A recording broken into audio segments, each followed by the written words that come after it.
Bonsoir, chers fidèles. On va reprendre le catéchisme pour adultes, donc le catéchisme de persévérance par le professeur Spirago, que vous connaissez bien. On était arrivé aux marques de l'Église. On avait vu la persécution, les miracles et l'unité. On continue. Au nom du Père et du Fils et du Saint-Esprit, ainsi soit-il.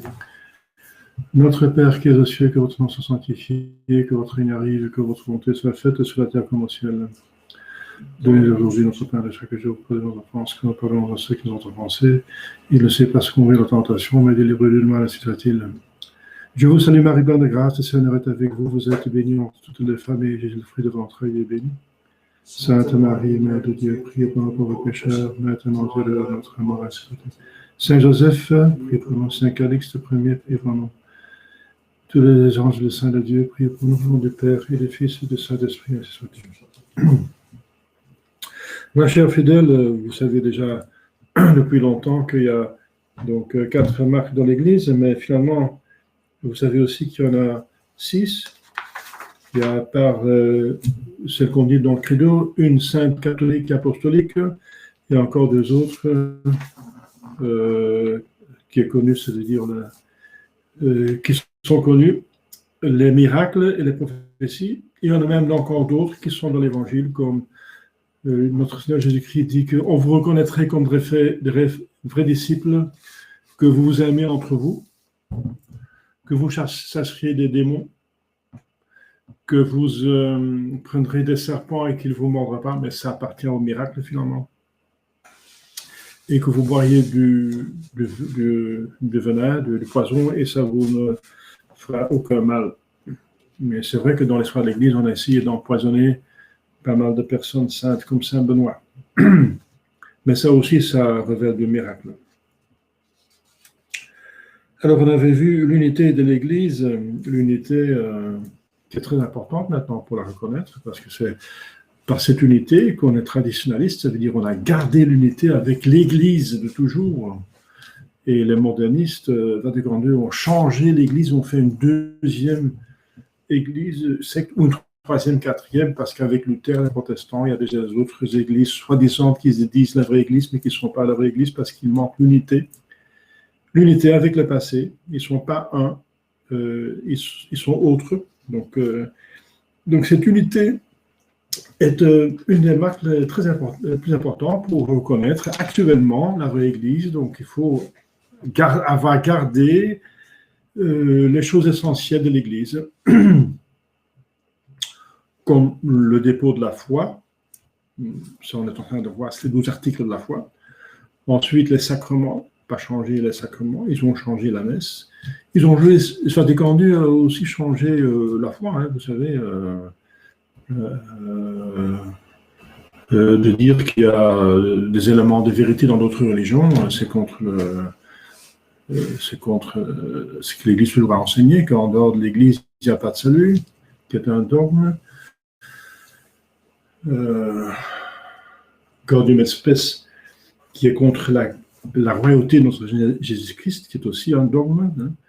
C'est même dans l'Évangile, oui, je suis roi. Il y a plusieurs textes qui disent que Jésus-Christ est roi, puisqu'il est Dieu, il est roi, même, bien sûr, etc. Donc, le Vatican II a perdu cette marque de l'unité, mais ils disent qu'ils ont commencé une autre église, enfin, qui sont en contradiction. Ratzinger a dit dans son livre écrit, son livre Principe de la théologie catholique, Gaudium et Spes de Vatican est une autre, est contradictoire au syllabus infaillible, syllabus et Cantacourt de Pie IX. Donc l'unité concerne le dogme de la foi, donc ce qu'il faut croire, le dépôt de la foi. Ensuite les sacrements. Et Vatican II a changé tous les sacrements jusqu'à les rendre invalides. Et ensuite, bien sûr, la morale. La morale. Jésus-Christ lui-même, notre Seigneur dit lui-même qu'on ne peut pas changer une iota de la loi. On ne peut pas changer une hauteur de la loi, ça veut dire la loi morale. La loi liturgique a été changée avec notre Seigneur Jésus-Christ, voici le Nouveau Testament, et aussi la loi civile de l'Ancien Testament, d'une cité, c'était une cité théologique, donc régie par Dieu. Ce n'est pas nécessaire, c'est pas obligatoire pour le Nouveau Testament, mais la morale, oui, pas une iota. Et c'est vrai que cet antipape Bergoglio, il a pas mal changé, n'est-ce pas, de moralité. Hein, donc, pour lui, les pédophiles, les homosexuels, etc., sont aimés par Dieu, et tout le monde est fondamentalement bien. Et bien sûr, ils sont des pécheurs, mais au fond, ils sont bien, et Dieu les aime, donc finalement, tout le monde va au ciel. Et malheureusement, il n'en est pas ainsi. Hein. Ça commence avec le Lucifer qui n'est pas allé au ciel. Il y a des milliards de diables, d'anges qui ne sont pas allés au ciel, et malheureusement des hommes qui suivent.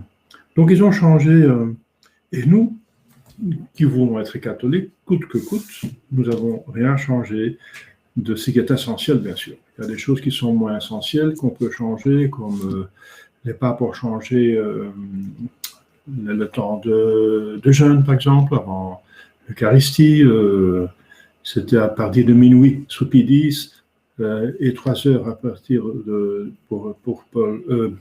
Pie XII, etc.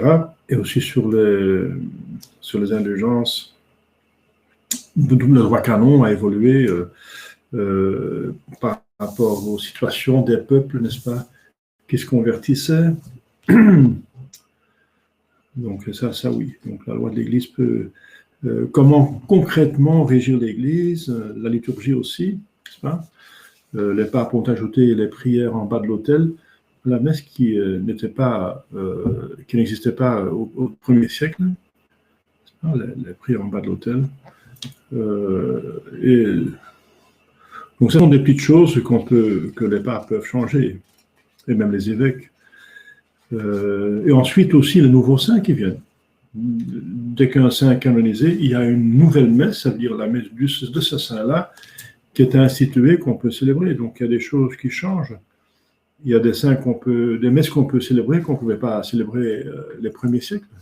On ne pouvait pas célébrer la messe pour le sainte Thérèse de Lisieux, puisqu'elle n'existait pas encore. Donc, vous voyez, il y a des choses non essentielles qui évoluent, mais l'essentiel ne peut pas changer.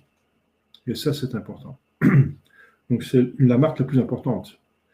C'est l'Église demeure soi-même. Elle va demeurer jusqu'à la fin des temps. C'est l'Église. Comme elle est dès le début, elle sera comme ça jusqu'à la fin, puisqu'elle est divine. Dieu est inchangeable. Donc, l'Église étant l'épouse de Dieu, notre Seigneur Jésus-Christ, a aussi des propriétés de l'époux, parce qu'il y a une communication de bien entre les époux. Et l'Église participe donc de la divinité de notre Seigneur Jésus-Christ, entre autres l'immuabilité, mais par perfection. L'Église est immuable, Dieu est immuable par perfection, parce qu'il y a des choses matérielles qui sont immuables par imperfection, par débilité, par une simplicité, n'est-ce pas, moindre, comme un rocher, une pierre, une montagne qui ne bouge pas, voilà. Quoi qu'elle bouge quand même, parce qu'avec l'érosion, elle bouge un petit peu, mais ça va très lentement. Mais l'Église est inchangeable par perfection, comme Dieu même. Alors on passe à la deuxième marque, c'est finalement la plus importante de toutes, parce que c'est le but. Le but des choses, c'est toujours la plus importante, le plus important aspect des choses, la raison d'être, pourquoi la chose est là, pourquoi vous êtes là.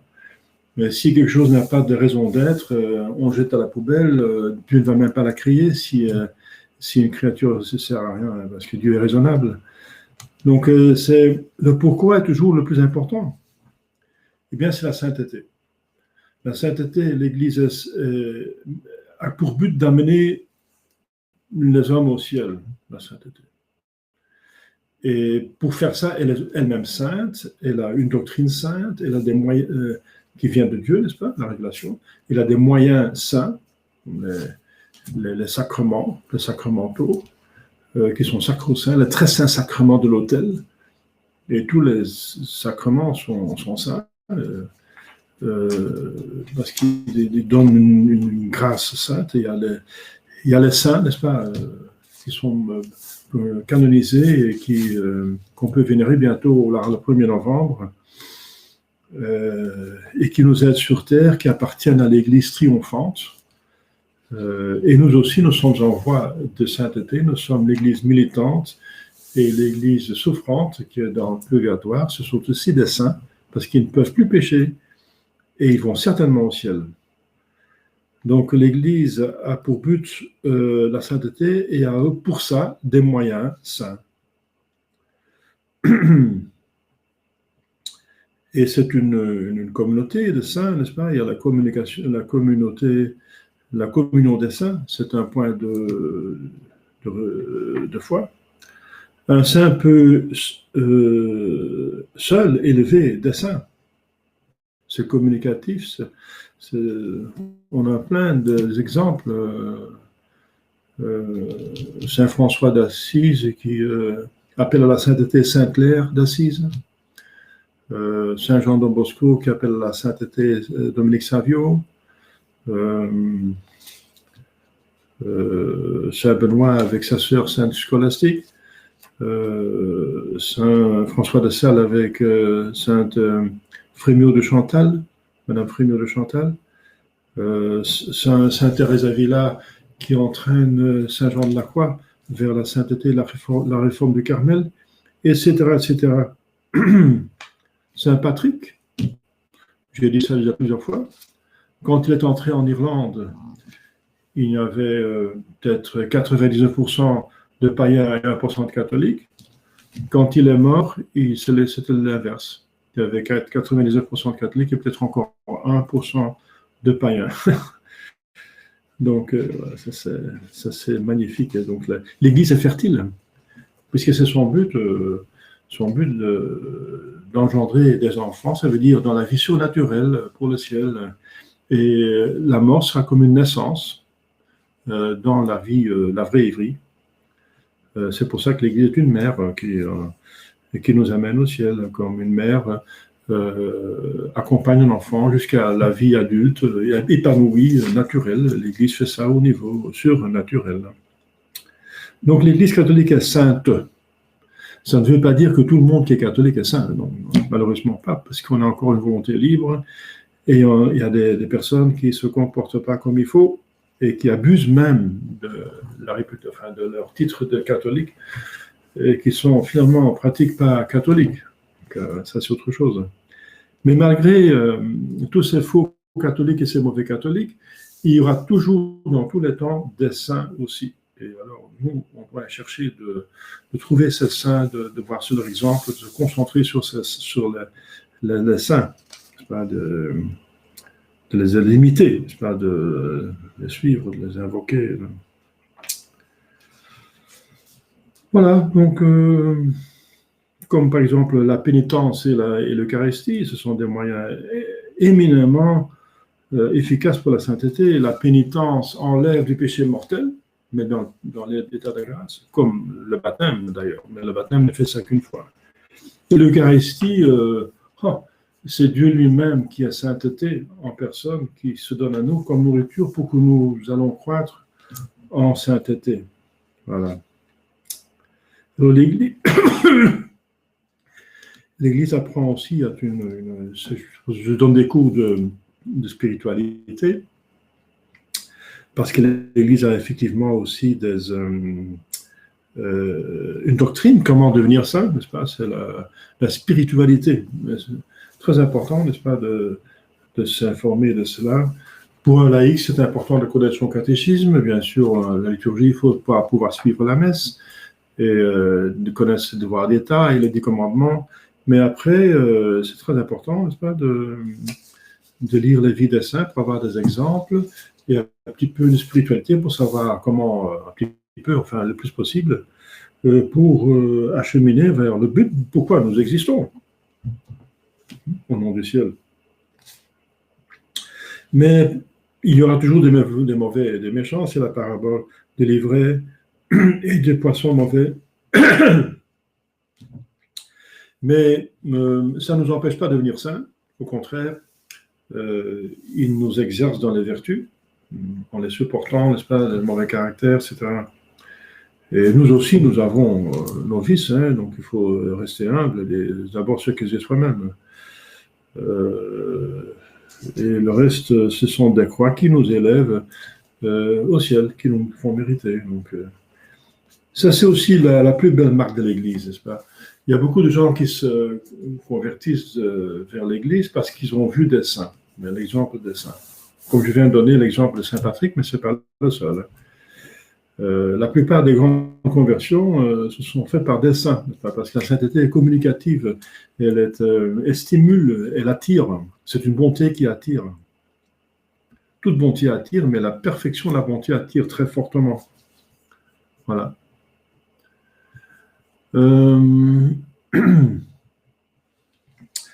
Ensuite, il y a donc une autre marque de l'Église, elle est catholique, hein, ça veut dire universel. Catholique, c'est un nom grec pour universel, ça veut dire elle n'exclut personne, mais il faut être une personne humaine, bien sûr. On ne peut pas baptiser des plantes ni des anges, donc c'est des hommes, ni des extraterrestres, si jamais ils existent. S'ils existent, à mon avis, ce sont des robots du diable, invoqués par le diable. Mais si jamais il y a des extraterrestres, on a posé la question, Bergoglio s'en occupe, n'est-ce pas? Il faudrait les baptiser? Ah non.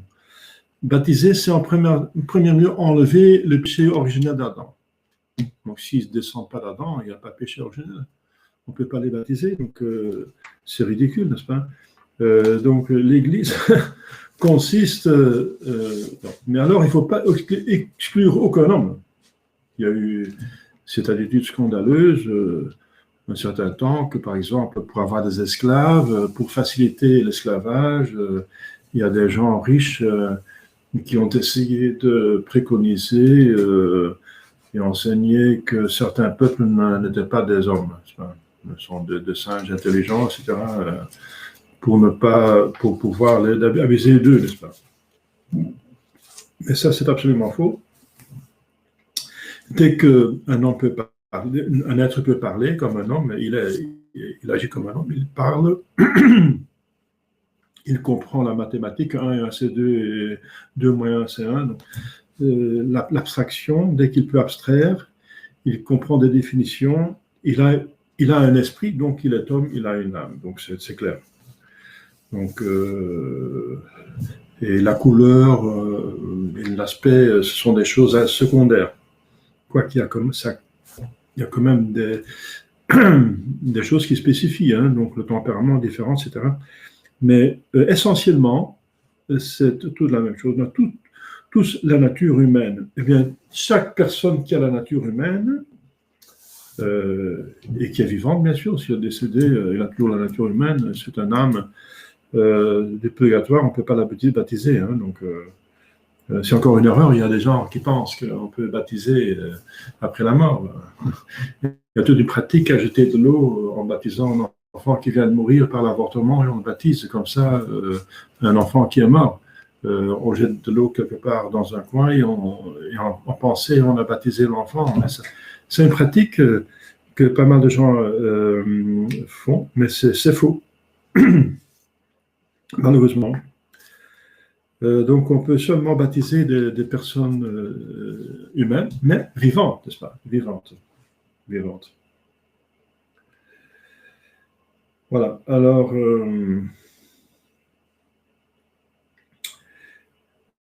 l'Église a la faculté et la destination de recevoir dans son sein les hommes de toute époque et de toute race. Donc, c'est de tout temps et de tout lieu. Donc, c'est universel dans le temps et dans le lieu. Le Christ est mort pour tous les hommes il a payé pour tous les hommes, il a des mérites infinis, donc il a obtenu assez de grâce pour, au nom de tous les hommes, adorer Dieu, au nom de tous les hommes, rendre grâce à Dieu, au nom de tous les hommes, n'est-ce pas, de obtenir la réparation des péchés, et pour tous les hommes obtenir la grâce pour se convertir, pour aller au ciel, et aussi pour tous les besoins matériels, voilà, tout ce qu'on a besoin. Jésus a, et une seule messe peut procurer ça parce que c'est la croix qui est rendue présente. C'est ce que notre Seigneur Jésus-Christ a mérité sur la croix et ce qui est renouvelé à chaque messe. Et c'est pour tous les hommes. On voit dans le texte de la messe que la messe est offerte pour les vivants et les morts, les vivants pour les aider à aller au ciel et les morts pour aussi les aider à aller sortir du purgatoire, même pour les saints, pour qu'ils soient plus glorifiés et invoqués sur terre. Et voilà, les présents dans la messe, c'est aussi les absents, les vivants et les morts. Et pour la conversion des pécheurs, c'est explicitement dit dans les grandes prières du Vendredi Saint. On prie pour les catholiques, pour le pape. Si on n'a pas, on prie pour qu'un pape vienne, mais enfin, en tout cas pour le pape, s'il est là.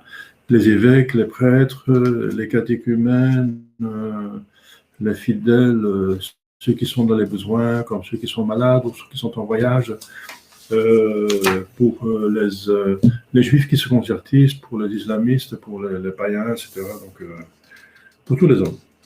Ça se voit clairement dans les prières de l'Église.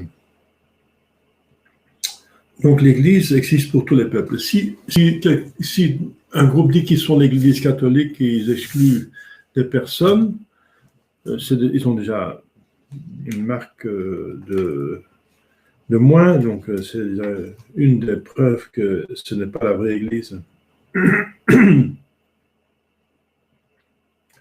Donc une Église locale, une Église qui est seulement pour les Russes, par exemple, ou seulement pour les, je sais pas quoi, pour les Africains, c'est pas, et d'autres sont exclus, c'est pas la vraie Église. Et avant le concile, effectivement, Vatican II, l'évangile était à peu près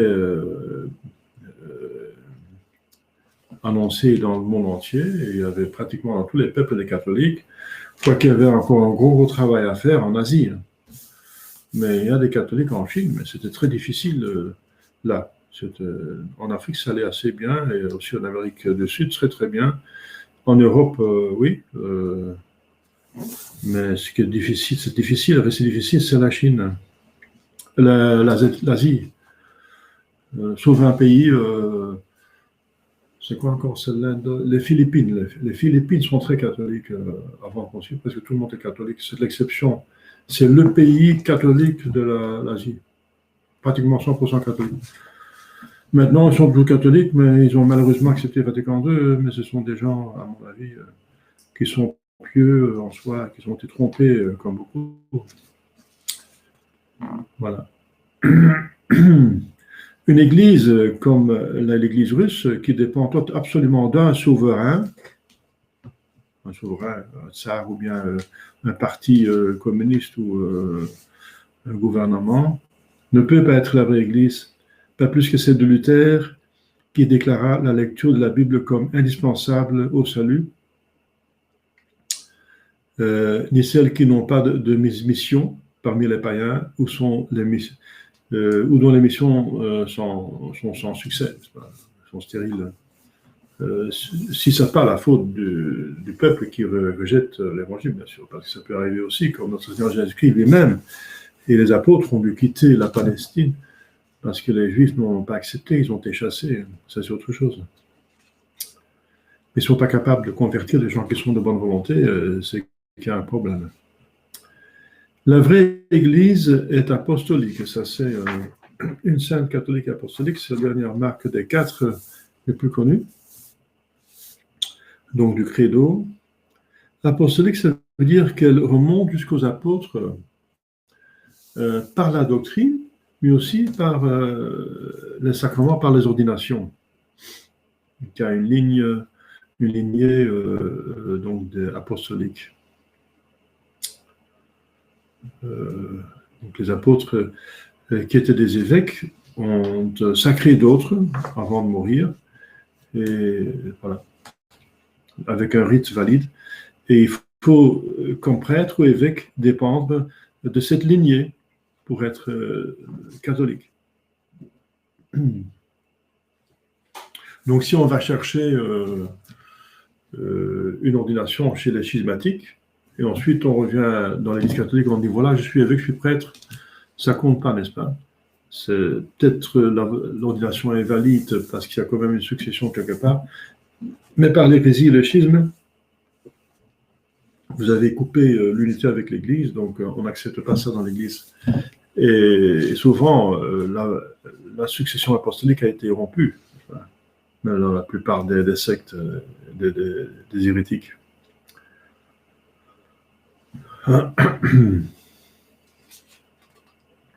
Et ça, c'est ce qu'on peut reprocher aux protestants. Et les témoins de Jéhovah, les mormons, etc. L'étude des marques de la vraie Église a, dans le cours des siècles, ramené dans son sein une foule d'hommes illustres. Par exemple, au XIXe siècle, les futurs cardinaux anglais Newman et Manning, qui étaient donc anglicans, se sont convertis, même à leur détriment temporel, malgré la perte de leur charge.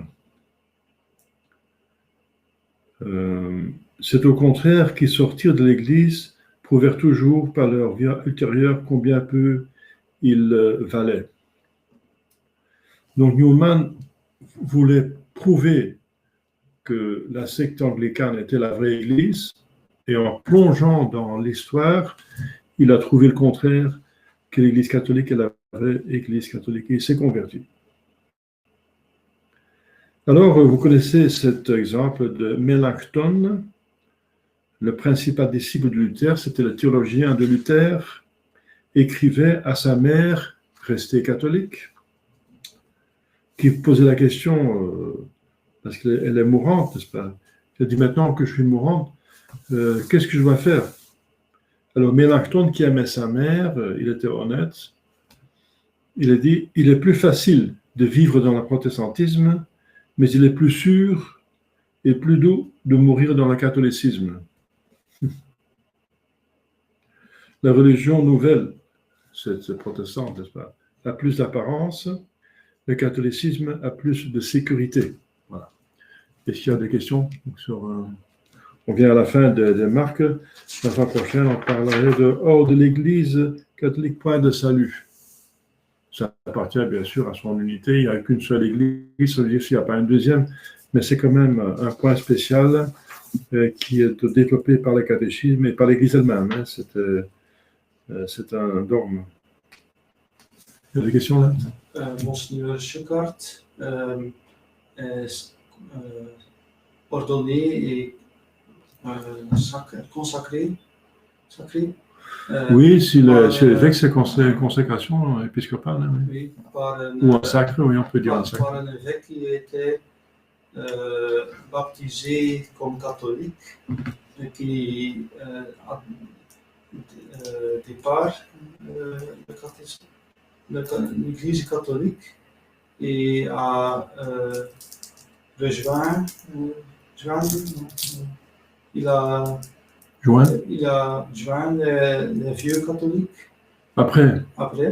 Et ordonné, consacré comme évêque chez les vieux catholiques, et après il a abjuré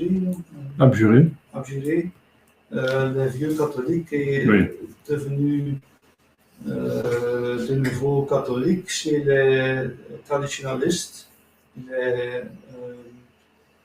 accepté par un prêtre vraiment catholique, traditionnel. Et après, il a ordonné et consacré Francis Schuckart. Oui. Donc, est-ce que ce n'est pas juste le chemin, mais oui. J'étais un peu fort là. J'étais en principe, l'Église n'accepte pas les sacrements volés, comme elle dit, c'est volé. Si aller chez les schismatiques pour se faire sacrer, ordonner un sacré, ensuite on revient. Ça, c'est pas accepté en principe, mais vu les circonstances, pour le bien de l'Église et des fidèles, si un groupe est dévié, n'est-ce pas, qui était avant catholique, mais qui se convertit pour faciliter la conversion, donc pour le bien du peuple, pour le bien d'une grande partie de l'Église, l'Église concède que ceux qui se comportent convenablement, qui ont eu quand même une bonne formation, pour le reste, et qui se convertirent honnêtement, et qui font réparation, n'est-ce pas, qui peuvent garder leur position d'évêque et d'archevêque, même de patriarche, n'est-ce pas. C'était, surtout dans l'Église orientale, catholique, c'était arrivé quelquefois, aussi en Afrique, oui, l'Église peut faire ça. Mais c'est par bonté, n'est-ce pas, c'est par des considérations pratiques et oui, pour épargner le peuple qui serait scandalisé, et si ces évêques perdraient leur office, c'était plus difficile pour eux de se convertir, de revenir, et peut-être qu'ils ne feraient pas, et au détriment de tous des diocèses entiers, n'est-ce pas. Donc l'Église a accepté ça, oui, effectivement. Et c'est le cas aussi de consécrateur, celui qui a ordonné et consacré Francis Schuckart. Oui, c'est vrai. Schuckart qui est le consécrateur de Monstre Pivarunas, il me semble. Non, il a seulement... Ah non, qui a fondé la congrégation de Monstre Pivarunas, le CMRI, la congrégation Marie-Reine Immaculée. Oui. Mais après, qui a dévié encore dans des scandales moraux, mais c'est autre chose. Oui. Mais Monstre Pivarunas, il a pris la relève après. Oui. Oui. Est-ce que c'est le cas de Uniat dans le... Ignace? Les Uniat. Les Uniates? Oui, c'était un peu... Non, les Uniates sont la plupart des Uniates, ça veut dire les catholiques orientaux, ce sont tout simplement des catholiques qui sont restés catholiques. Et on les appelle Uniates parce qu'ils sont en union avec Rome, enfin Rome catholique, hein, avant le concile, hein. Pour les distinguer des autres catholiques orientaux qui sont devenus schismatiques et hérétiques. Malheureusement, dans le XIe siècle, 90% des catholiques orientaux sont devenus schismatiques et hérétiques. Il n'y a que 10% qui sont restés fidèles, mais qui ont gardé le même rite oriental. Donc, si on voit un rite oriental, est-ce que c'est le rite des schismatiques ou le rite des uniates? Il faut le savoir. Parce qu'un rite schismatique, on ne peut pas assister. Et le rite uniate, oui, parce qu'ils sont catholiques. Les uniates sont unis, ils sont unis à Rome. Ils sont restés unis à Rome. Mais il y en a qui sont revenus aussi, hein, qui sont devenus uniates, oui, revenus. Oui. Ça est aussi arrivé, bien sûr, heureusement. Il y a quelques conversions quand même. Hein. Voilà, c'est bon? D'accord. Au nom du Père et du Fils et du Saint-Esprit, ainsi soit-il. Notre Père qui es aux cieux, que votre nom soit sanctifié, que votre règne arrive, que votre volonté soit faite sur la terre comme au ciel. Donnez aujourd'hui notre pain chaque jour, pardonnez-nous nos offenses, que nous pardonnons ceux qui seront offensés. Il ne se laissez pas succomber à la tentation, mais livrez-nous du mal, ainsi soit-il. Je vous salue Marie, pleine de grâce, le Seigneur est avec vous. Vous êtes bénie entre toutes les femmes, et Jésus, le fruit de vos entrailles, est béni. Sainte Marie, Mère de Dieu, priez pour nous pauvres pécheurs, maintenant et à l'heure de notre mort. Saint Joseph, priez pour nous, au nom du Père et du Fils et du Saint-Esprit. Merci beaucoup. Ce sera donc publié comme toujours sur YouTube, et vous pouvez faire un apostolat et de partager avec des amis qui seraient intéressés. Merci beaucoup. À la prochaine fois.